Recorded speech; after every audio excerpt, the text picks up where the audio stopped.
Hello guys, इस video में हम डिस्कस करेंगे स्टैक के बारे में। स्टैक क्या होता है, देन हम डिस्कस करेंगे ऑपरेशंस जो स्टैक पे परफॉर्म करते हैं हम।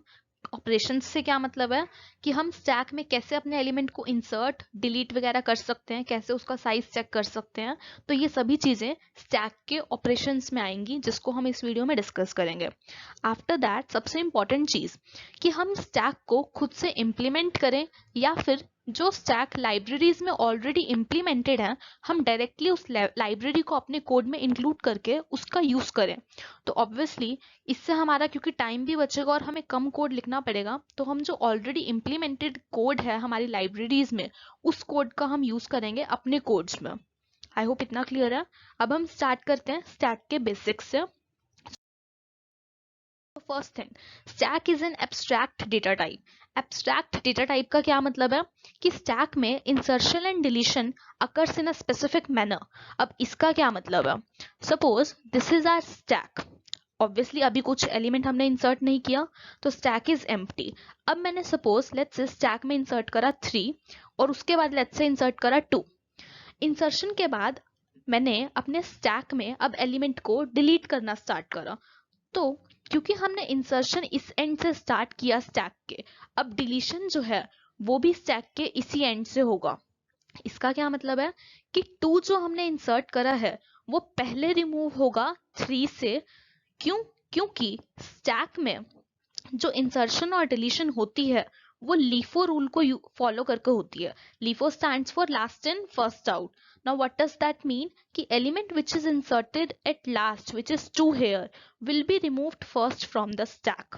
क्योंकि यहाँ पे 2 3 के बाद में इंसर्ट हुआ है, तो हम यहाँ पे 2 को पहले रिमूव करेंगे 3 से। अब यहाँ से ये वाला पॉइंट भी फुलफिल हुआ हमारा, कौन सा, एब्स्ट्रैक्ट डेटा टाइप का, जो कि ये कहता है कि insertion and deletion will be occur from one end of the stack. मतलब इसी एंड से इंसर्शन होगा और इसी एंड से डिलीशन भी होगा।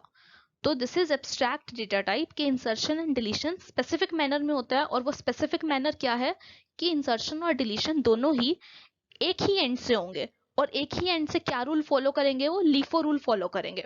आई होप इतना क्लियर है। This is the basic. Next point is कि स्टैक को अब हमें यूज करना है अगर अपने कोड में, तो उसके लिए वो जिस लाइब्रेरी में इम्प्लीमेंटेड है ऑलरेडी, हमें उस लाइब्रेरी को अपने कोड में यूज भी करना पड़ेगा। तो सबसे पहले हमें उस लाइब्रेरी को अपने कोड में इंक्लूड करना पड़ेगा। वो लाइब्रेरीज कौन कौन सी है, हैश इंक्लूड स्टैक या फिर hash include bits stdc++ dot H. Now in दोनों में अब तुम्हारे माइंड में आ रहा होगा कि कौन सी लाइब्रेरी को हमें यूज करना चाहिए। तो जो हैश इंक्लूड स्टैक है सिर्फ पर्टिकुलरली स्टैक का कोड इंप्लीमेंटेड है उसमें, लेकिन जो हैश इंक्लूड बिट्स stdc है उसमें स्टैक के अलावा और भी बाकी चीजें इंप्लीमेंटेड है। फॉर एग्जाम्पल, हम जो आईओ स्ट्रीम फाइल इंक्लूड करते हैं, हम क्यों करते हैं, क्योंकि हमारे सी इन सी आउट का फंक्शन जो है इन दोनों का इम्प्लीमेंटेड है आईओ स्ट्रीम में। इसीलिए अगर हम स्टैक यूज करेंगे तो उसके साथ हमें आईओ स्ट्रीम तो इंक्लूड करनी ही पड़ेगी। लेकिन अगर मैं बिट से stdc++ dot H file use करूंगी तो अलग से मुझे आईओ स्ट्रीम फाइल इंक्लूड करनी नहीं पड़ेगी। क्यों? क्योंकि बिट्स stdc में सिर्फ स्टैक इम्प्लीमेंटेड नहीं है, और भी सारी फाइल्स जितनी भी हैं बाकी की वो भी इम्प्लीमेंटेड है। तो ऑब्वियसली स्टैक और इसमें से अगर पूछा जाए कौन सी फाइल इंक्लूड करनी चाहिए, तो हमें बिट्स stdc यूज करना चाहिए, क्योंकि इसको इंक्लूड करने के बाद हमें और कोई फाइल फर्दर इंक्लूड ऐड नहीं करनी पड़ेगी। आई होप इतना क्लियर है। आफ्टर दैट हम डिस्कस करेंगे स्टैक के बेसिक ऑपरेशंस कौन कौन से थे। अब तो मैंने बताया स्टैक में इंसर्शन, डिलीशन या फिर साइज, ये सारे बेसिक ऑपरेशंस होते हैं। लेकिन इन ऑपरेशंस को परफॉर्म कैसे करेंगे, हम किन मेथड्स का यूज करेंगे। तो पुश हमारे को ये फैसिलिटी प्रोवाइड करता है कि हम डायरेक्टली अपने स्टैक में एलिमेंट को इंसर्ट कर सकते हैं using this method push. Pop हमें फैसिलिटी प्रोवाइड करता है to delete an element from stack. Directly use this method with stack and we will be able to delete an element. Then top, top क्या करता है, suppose मेरा ये stack है, इसमें एलिमेंट्स इंसर्टेड है 3 2 1। तो इसमें जो टॉप मोस्ट एलिमेंट है 1 विच is inserted at last into the stack, तो टॉप मेथड इस 1 को रिटर्न करता है। तो कौन से एलिमेंट को टॉप मेथड रिटर्न करता है, जो सबसे लास्ट में इंसर्ट हुआ होता है या फिर हमारे स्टैक के टॉप में जो एलिमेंट पड़ा होता है उसे टॉप मेथड यहाँ पे रिटर्न करता है। Then next is size.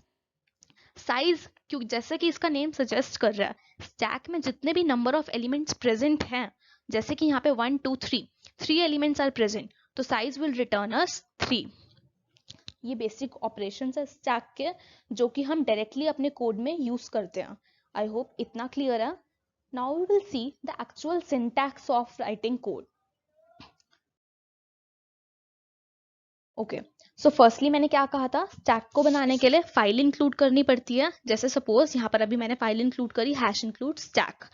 After that we will what will be the actual syntax, मतलब जैसे हम वेरिएबल्स क्रिएट करते हैं, लेट्स से इंट ए, तो यहाँ पर हमें पता है ए वेरिएबल का नाम होता है और वेरिएबल किस टाइप का है, इंटीजर टाइप का है।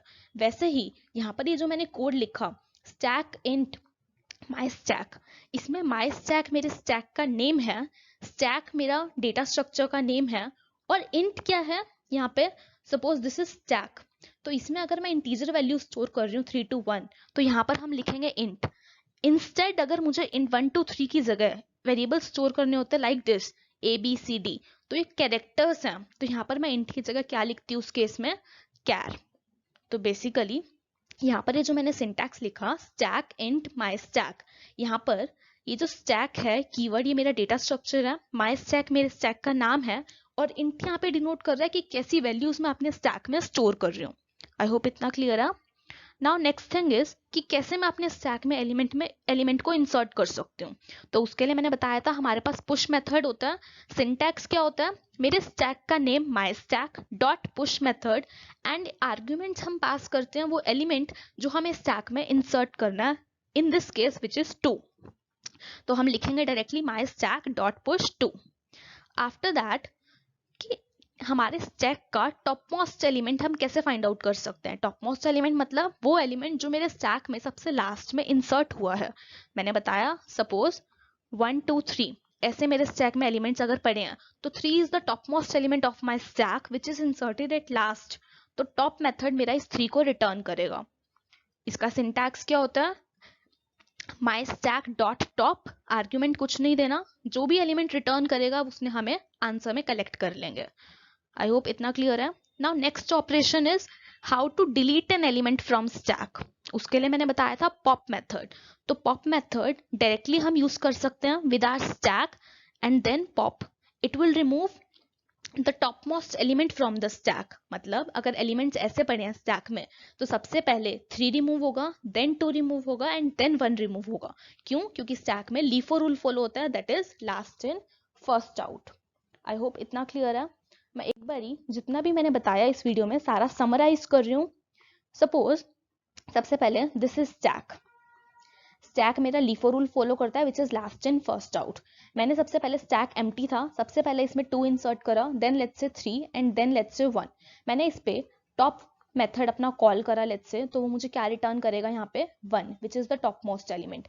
इसी में ही अगर मैंने पॉप मेथड कॉल करा होता तो वो कौन सा एलिमेंट रिमूव करेगा, इस 1 को रिमूव कर देगा। 1 को रिमूव करने के बाद लेट्स से मैंने साइज मेथड कॉल करा, तो अब मेरे स्टैक में क्योंकि 3 से 2 एलिमेंट हो गए हैं आफ्टर रिमूविंग 1, तो हमारा साइज मेथड हमें 2 रिटर्न करेगा। आई होप इतना क्लियर है। इंसर्ट करने के लिए मैंने बताया था 2 और 3 को जब मैंने इंसर्ट करा होगा उसके लिए मैंने पुश मेथड भेजा होगा, वो एलिमेंट भेजे होंगे जो मुझे इंसर्ट करने हैं।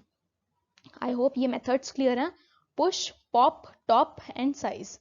तो बेसिकली हमने अभी तक ये देखा कि स्टैक हम कैसे क्रिएट कर सकते हैं यूजिंग STL। उसके लिए मैंने लाइब्रेरी बताई कौन सी इंक्लूड करनी है हमें, कैसे हम मेथड्स परफॉर्म कर सकते हैं उसमें, और क्या उनके सिंटैक्स होते हैं इन मेथड्स के।